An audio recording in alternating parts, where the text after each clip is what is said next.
Hi friends. అంధకారంతో నిండిన ఆ రాత్రి ఆకాశంలో చంద్రుడు కమ్మగా మెరిసిపోతూ తన చల్లని కాంతితో భూమిని కమ్మేస్తున్నాడు. కానీ ఆ వెలుగులో కూడా ఒక చీకటి కనబడుతుంది. అది కేవలం భౌతికంగా కనిపించే చీకటి కాదు, అది భవిష్యత్తులో భరతఖండాన్ని కంపించే యుగాంతమైన ఘోర సంఘటనల నాంది.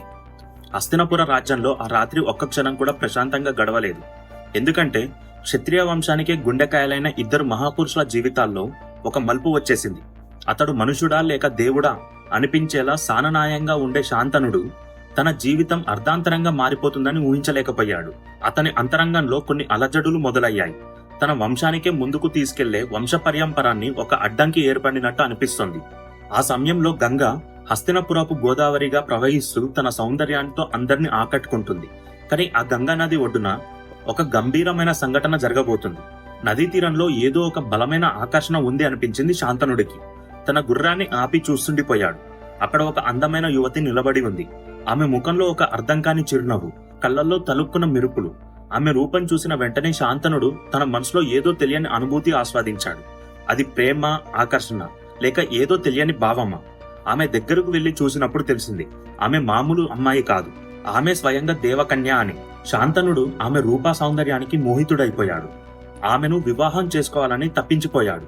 కానీ గంగాదేవి తనకు కొన్ని షరతులు విధించింది. ఆమె వివాహం చేసుకోవాలంటే అతను తనను ఏ విషయాన్ని కూడా ప్రశ్నించకూడదని చెప్పింది. దానికి శాంతనుడు అంగీకరించాడు. ఇద్దరు పెళ్లి చేసుకుని హస్తినపుర రాజ్యంలో ప్రవేశించారు.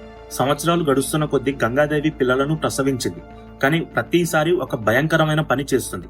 పుట్టిన వెంటనే ఆ బిడ్డలను గంగా నదిలో వదిలేసేది. రాజ్యంలో ఉన్న ప్రజలకు ఇది ఒక అర్థం కాని మిస్టరీ. కానీ శాంతనుడు తన భార్యతో చేసిన ఒప్పందం కారణంగా ఆమె చేసే పనిని ప్రశ్నించలేక నిశ్శబ్దంగా ఉండిపోయాడు.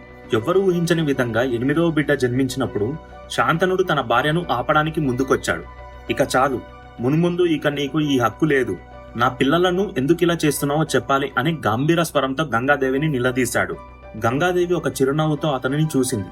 శాంతను, ఇది నీ ఒప్పందం ఉల్లంఘన, కానీ నీ మనసులో ఉన్న సందేహాలను తొలగించడానికి నేను నీకు అసలు నిజాన్ని చూపిస్తాను అంటూ తన అసలు స్వరూపాన్ని ప్రదర్శించింది. గంగాదేవి స్వయంగా దివ్యకాంతితో మెరుస్తూ తేజోవంతమైన రూపంలో కనిపించింది. ఆమె చెప్పిన నిజం శాంతనుడి హృదయాన్ని కుదిపేసింది. ఆ బిడ్డలు సాధారణ పిల్లలు కారు, వీరు అష్టవసువులు. ఒకసారి తాము చేసిన అపరాధం వల్ల మానవ రూపంలో పుట్టాల్సిన పరిస్థితి ఏర్పడింది. తన విధి ప్రకారం గంగాదేవి వారిని ఈ శరీర బంధనాల నుండి విముక్తి చేయడానికి నదిలో కలిపేసింది. కానీ 8వ బిడ్డను శాంతనుడు కాపాడుకున్నాడు. ఎందుకంటే అతనికి వేరే విధి ఉంది. అతను భవిష్యత్తులో ఈ భూమిని కుదిపేసే మహాపురుషుడు అవుతాడు. అతని పేరు దేవవ్రతుడు. గంగాదేవి శాంతనుడితో ఒక ఒప్పందం చేసుకుంది.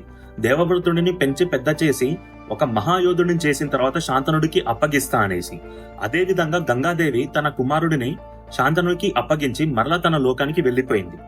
శాంతనుడికి తెలిసింది, ఇది కేవలం తన జీవితంలో ఒక కొత్త అధ్యాయం మాత్రమే కాదు, భవిష్యత్తులో భరత వంశానికి ఆయన కుమారుడు ఒక కీలక శక్తిగా మారబోతున్నాడు.